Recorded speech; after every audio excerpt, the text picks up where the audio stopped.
आज जागतिक रेडिओ दिन साजरा केला जात आहे। 1946 मध्ये युनायटेड नेशन्स रेडिओच्या स्थापनेच्या स्मरणार्थ दरवर्षी 13 फेब्रुवारी रोजी हा दिवस साजरा केला जातो।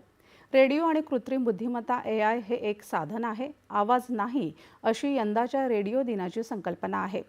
जागतिक रेडिओ दिन 2026 निमित्त छत्तीसगडमधील आकाशवाणीच्या रायपूर केंद्रानं युनेस्कोच्या सहकार्यानं आज एका जागतिक रेडिओ दिन परिषदेचं आयोजन केलं आहे।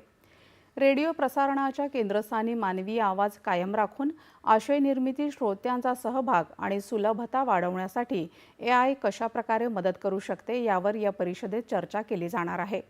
रेडिओ आणि कृत्रिम बुद्धिमत्ता AI हे एक साधन आहे, आवाज नाही, ही संकल्पना प्रसारण परिसंस्थेमध्ये कृत्रिम बुद्धिमत्तेची वाढती भूमिका अधोरेखित करते। AI मुळे आशय निर्मिती, संग्रहण, भाषांतर, श्रोत्यांचा सहभाग आणि सुलभता कशी सुधारता येईल आणि रेडिओ अधिक कार्यक्षम आणि सर्वसमावेशक कसा बनवता येईल यावर भर देण्यात आला आहे। त्याचबरोबर तंत्रज्ञान हे केवळ एक सहाय्यक माध्यम असलं पाहिजे, ते रेडिओची ओळख असलेल्या मानवी आवाजाची, संपादकीय निर्णयाची आणि विश्वासार्हतेची जागा घेऊ शकत नाही, असंही या संकल्पनेतून स्पष्ट करण्यात आलं आहे। ICC T20 विश्वचषकात